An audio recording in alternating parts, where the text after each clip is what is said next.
Dear Toronto, I have been meaning to write this letter for a long time, not because I don't love you, I do more than I know how to say, but because love, real love, does not look away. Love does not mistake silence for peace or comfort for safety. Love tells the truth, even when the truth is hard, especially then.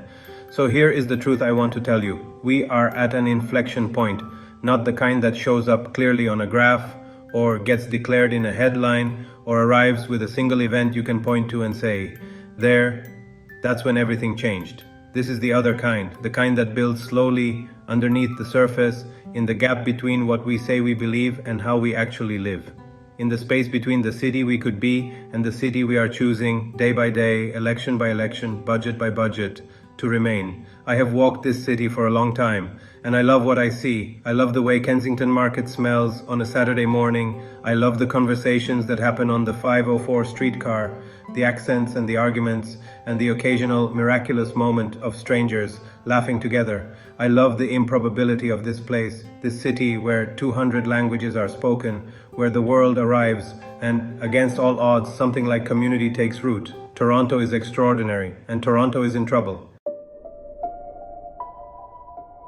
I want you to hold two images in your mind at once. The first, Toronto's skyline at night from a plane descending into Pearson. The city stretches to the horizon in every direction. A constellation of light, evidence of millions of lives being lived, millions of stories unfolding simultaneously. From up there, the city looks like possibility itself. And it is. It genuinely is. The second, a tent. Blue tarpaulin. A sleeping bag rolled out on a sidewalk, on a street you know, maybe a street you walked yesterday, maybe a street where you buy your coffee or catch your bus. A person inside it, invisible to the morning rush because we have all quietly agreed somehow to look past rather than at. Both images are Toronto, both are real, and the distance between them, the distance between the skyline and the tent, is the distance this letter is about. Because here is what I know. After years of paying attention to this city and to the world it sits inside, the crises we are facing are not natural disasters. They are not acts of God. They are not inevitable features of a complex world that we should simply learn to manage. They are the accumulated consequence of choices. Choices made by institutions, by governments, by markets, and yes, by us. By the way we vote or don't. By what we tolerate, by what we look past. And if they are the consequence of choices, then they can be changed by choices. Different ones. That is either the most obvious thing I have ever said or the most radical. I genuinely cannot tell anymore. Toronto does not exist in isolation. The forces shaping this city are not contained within the 416. They arrive from everywhere. They move through systems and supply chains and financial instruments that have no postal code and answer to no mayor. When a housing investment fund in New York buys a Toronto apartment building and raises rents 40%, that is a global force arriving at a local address. When a factory in the suburbs closes because automation made 200 jobs redundant overnight, that is a technological revolution landing on a specific family's dinner table. When the summer floods a Scarborough basement that never used to flood, that is a planetary emergency translated into a personal disaster. We are connected to everything. The question is whether we choose to understand that connection or whether we allow ourselves the comfortable illusion of separateness. The belief that what happens in Ukraine or in Silicon Valley or in the Amazon basin is someone else's problem happening somewhere else to someone else. It is not. It is here. It is now. It is us. And I want to say something about that. Not to frighten you, but because I think you already know it. I think most people, when they allow themselves a moment of honest reflection, feel the weight of this time. The sense that something large is shifting, that the world their parents described is not quite the world they inherited, and the world they are being asked to hand to their children looks different still, harder in some ways, more urgent in all ways. That feeling is not anxiety, it is clarity, and clarity is where everything begins.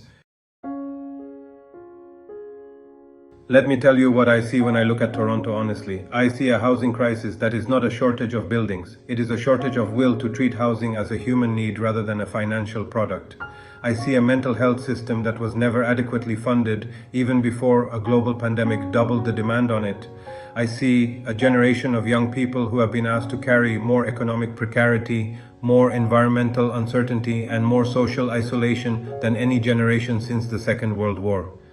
and who are doing it largely without the community structures that made previous hardships bearable. I see technology accelerating faster than our institutions can adapt, and the gains being captured by the very few while the disruption is distributed across the very many. I see a city that is home to some of the most brilliant, most compassionate, most creative people on earth, and a city that is somehow failing to deploy that brilliance and compassion and creativity on the problems that most urgently need it. I am not here to assign blame. Blame is the easiest thing in the world and the least useful. Politicians are easy targets. So are corporations and developers and the abstract machinery of global capitalism. Some of that criticism is entirely justified, but blame by itself changes nothing. What I am interested in is different. I am interested in what happens when a city, when a people decide to take collective responsibility for their shared life. Not as a slogan, not as a campaign promise, but as an actual practice, a daily commitment, a different way of understanding what we owe each other. Because I believe that is possible here, in Toronto, of all places, in this improbable, magnificent, struggling, extraordinary city. Toronto. Here is what I also see. I see the Bangladeshi grandmother who has been running the same corner store for 23 years and knows every family on the block by name. I see the young black architect who is designing a community land trust building in Regent Park and refuses to accept that beautiful housing is only for the wealthy.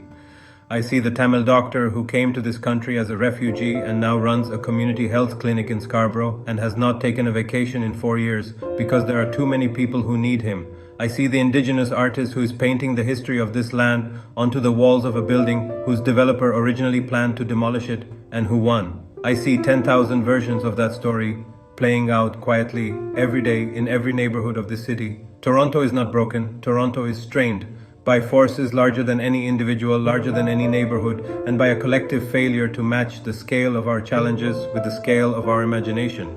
The gap is not between what Toronto is and what it could be. The gap is between what we know needs to happen and what we have so far had the courage to demand. That gap can close. I have seen it close in cities that decided to close it, and I want to tell you over the weeks and months to come exactly how they did it and what it would look like if we did it here. That is what these letters are for. I want to close this first letter with something simple. I am not here to despair. Despair is a luxury I don't think any of us can afford right now, and honestly, I don't think it's warranted. The evidence of human capacity for transformation when we decide to transform is everywhere in history, and some of it is right here on these streets. But I'm also not here to comfort you with false optimism. The problems are real, the urgency is real, and the cost of continued inaction, measured in human lives, in human suffering, in the world we are quietly consenting to leave for the people who come after us, that cost is real too. What I am here to do is this, to look together clearly at the city and the world we actually live in, to ask the questions that don't get asked in the places where decisions get made, to find and to share the evidence that things can be different, that they already are different in places that chose differently, and to make an argument that Toronto, this city, this particular convergence of people and history and possibility is uniquely positioned to be something the world has not yet seen.